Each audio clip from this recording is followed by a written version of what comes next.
안녕하세요. 우리 채널에 오신 여러분을 환영합니다. 함께 흥미로운 뉴스를 탐험해봅시다. 채널 구독하고 알림을 켜두시면 최신 업데이트를 놓치지 않습니다. 이제 오늘의 주요 내용을 살펴보겠습니다. 유로 2024 대회가 현재 독일에서 열띤 분위기 속에 진행되고 있습니다.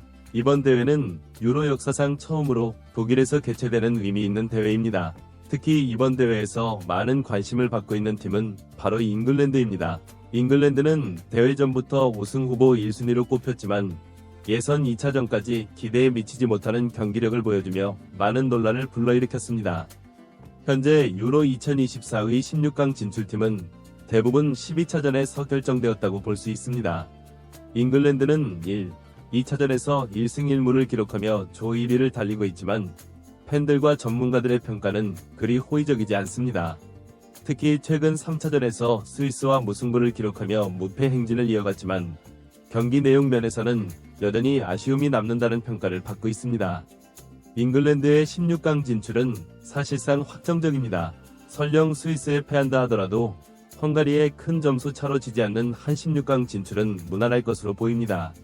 유로 2024는 6개 조로 구성되어 있으며 각 조 상위 2개 팀과 3위 팀 중 성적이 좋은 4개 팀이 16강에 진출하게 됩니다. 현재 잉글랜드의 골득 실차는 플러스 3으로 다른 강팀들과 비교했을 때 그리 나쁘지 않은 수치입니다. 하지만 이는 잉글랜드의 실력을 고려했을 때 다소 아쉬운 결과라고 볼 수 있습니다.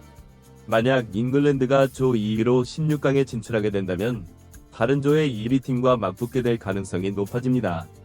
현재 각 조에서 선두를 달리고 있는 팀들로는 덴마크, 슬로베니아, 세르비아 등이 있습니다. 잉글랜드가 1위로 16강에 진출하지 못할 경우 16강부터 결승까지 가는 길이 매우 험난해질 수 있습니다. 예를 들어 오스트리아, 슬로바키아, 체코 등 강팀들과 연이어 맞붙게 될 가능성이 있습니다. 이 팀들은 모두 세계적으로 인정받는 강팀들이기 때문에 잉글랜드에게도 쉽지 않은 상대가 될 것입니다. 최악의 시나리오는 잉글랜드가 조 3위로 밀려나는 경우입니다. 이는 잉글랜드가 슬로베니아에 패하고 덴마크가 세르비아를 이기는 경우에 현실화될 수 있습니다. 물론 이는 매우 낮은 확률의 시나리오이지만 잉글랜드의 현재 불안정한 경기력을 고려하면 완전히 불가능한 일은 아닙니다. 현재 잉글랜드는 많은 비난을 받고 있습니다. 특히 첫 두 경기에서 보여준 경기력이 매우 실망스러웠다는 평가를 받고 있습니다. 잉글랜드의 주장인 해리 케인은 이러한 상황에 대해 기자회견을 통해 입장을 밝혔습니다.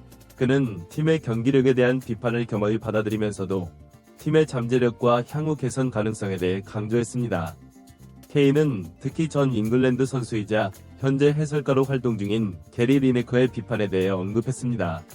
그는 리네커의 비판이 건설적이고 유익했다고 평가하면서도 은퇴한 선수들의 비판이 때로는 현역 선수들에게 부담이 될 수 있다는 점을 지적했습니다. 특히 젊은 선수들의 경우 이러한 비판에 더욱 민감할 수 있다는 점을 강조했습니다. 케인은 위견을 갖는 것은 중요하지만 그것이 책임감 있게 이루어져야 합니다. 해설가들은 자신들의 말이 현역 선수들에게 미치는 영향을 인식해야 합니다. 특히 이런 큰 대회 환경에 익숙하지 않은 신인 선수들에게는 더욱 그렇습니다. 라고 말했습니다. 한편 잉글랜드 대표팀의 전술과 선수 기용에 대한 논란도 계속되고 있습니다. 가레스 사우스게이트 감독의 실험적인 전술이 문제가 되고 있는 것입니다. 특히 미드필더 칼빈 필립스의 부재로 인해 팀의 중원 구성에 어려움을 겪고 있습니다. 필립스는 리즈 유나이티드에서 맨체스터 시티로 이적한 후 경기력이 떨어졌고 이는 잉글랜드 대표팀에도 영향을 미쳤습니다. 사우스게이트 감독은 이러한 상황을 타개하기 위해 다양한 선수 기용을 시도하고 있습니다. 예를 들어 리버풀의 수비수인 트렌트 알렉산더 아놀드를 미드필더로 기용하는 등의 실험을 하고 있습니다. 그러나 이러한 시도가 항상 성공적인 것은 아니었습니다. 미드필더 라인에는 조던 핸더슨, 코너 갤러거, 제임스 매디슨 등이 기용되고 있지만 여전히 최적의 조합을 찾지 못하고 있는 상황입니다. 이는 잉글랜드와 같은 강팀에게는 큰 문제가 될 수 있습니다. 세계적인 선수들이 포지션 중복으로 인해 자리를 양보해야 하는 상황이 계속되고 있기 때문입니다. 예를 들어 필 포든과 부카요 사카는 둘 다 우익수 포지션에서 최고의 기량을 발휘할 수 있는 선수들입니다.